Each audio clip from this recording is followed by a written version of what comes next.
किसी ने खूब कहा है कि ईसीजी की ऊपर नीचे की लाइन, जिगजैग लाइन हमारी जिंदगी को दर्शाती है और ईसीजी की एक सीधी रेखा जिंदगी समाप्त कर जाती है। नमस्कार, मैं राजीव मल्होत्रा, मोटिवेशनल स्पीकर, विचार बनाए जिंदगी में आपका स्वागत करता हूं।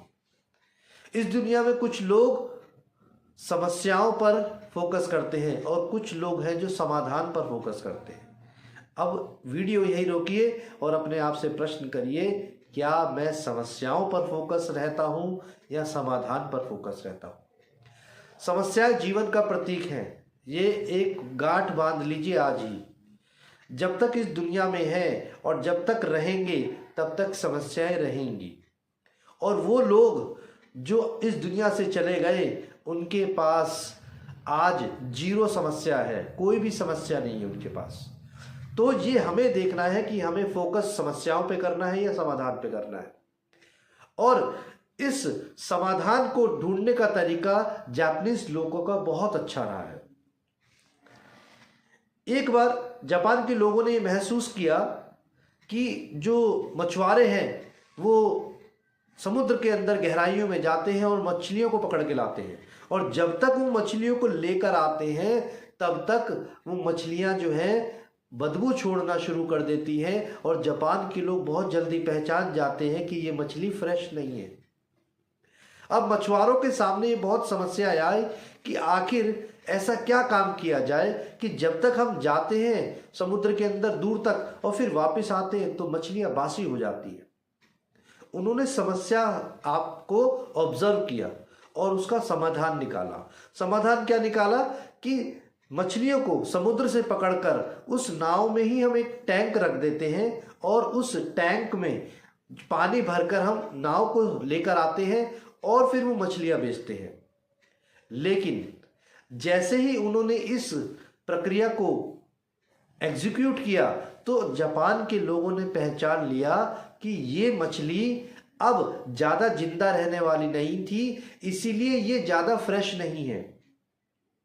अब मछुआरों के सामने ये भी समस्या आई कि आखिर टैंक भी रख दिया तब भी बड़ी परेशानी हुई।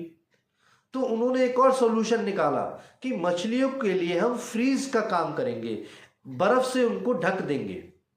तो जैसे ही समुद्र से पकड़ के लाते थे, अपनी नाव में जो बर्फ रखते थे और उसके अंदर उसको दबा के रखते थे और ताकि वो उस स्मेल ना छोड़े और फ्रेश की फ्रेश रहे।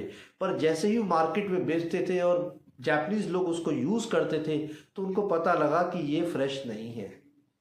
आखिर मछुआरे समस्याओं से घिरे हुए थे। आखिर ऐसा क्या समाधान निकाला जाए कि ये मछलियां जब तक वो खाई ना जाए तब तक वो फ्रेश ही रहें, उनमें स्मेल ना आए और उसमें फ्रेशनेस बरकरार रहे। इसे कहते हैं आविष्कार जो है वो समस्याओं से ही निकाले जाते हैं। अब जापानीज मछुआरों के लिए ये बड़ी समस्या थी कि समुद्र से निकालने से लेकर बाजार तक मछलियों को फ्रेश रखना है। तो उन्होंने क्या समाधान निकाला? उन्होंने समाधान ये निकाला कि वो जैसे ही मछलियों को पकड़ते थे अपने टैंक में रखते थे और उस टैंक में एक छोटी शार्क मछली भी रख दी।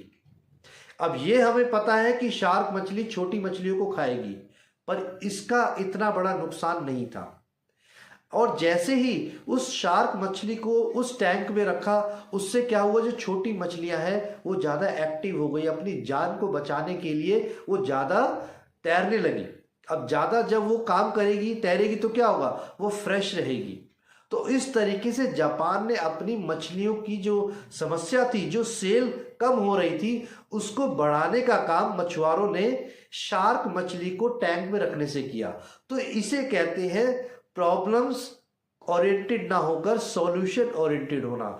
जापान के मछुआरों ने मछलियों को बेचने का बहुत अच्छा तरीका निकाला कि एक छोटी शार्क मछली को रख लिया और उससे क्या हुआ, उनकी सेल बढ़ गई, उनकी मछलियां फ्रेश होने लगी, उनकी मछलियां बदबू नहीं छोड़ने लगी। इस तरीके से उन्होंने अपनी समस्याओं पे फोकस ना कर कर समाधान पर फोकस किया। तो ऐसे ही जीवन में हमारे भी बहुत सारी समस्याएं आती हैं, तो क्यों ना हम उन समस्याओं को सिर्फ डिस्कस ना करके उसके सॉल्यूशन पे भी एनर्जी लगाई जाए, क्योंकि परिणाम हमें समस्याओं के डिस्कशन से नहीं निकलेंगी, समस्याओं के साथ साथ सॉल्यूशन के डिस्कशन पे भी निकलेंगी। इसलिए जब भी जिंदगी में कोई समस्याएं आए तो समस्याओं को इतना गंभीर मत समझिए, उसके सॉल्यूशन पे काम करिए। और जब जब आप सॉल्यूशन पे काम करेंगे आपको कोई ना कोई परिणाम जरूर मिलेगा। इसलिए अपने सॉल्यूशन पे फोकस रखिए और अपने कार्य को आगे बढ़ाते रहिए, क्योंकि जिंदगी का नाम ही चलती का नाम गाड़ी है। धन्यवाद।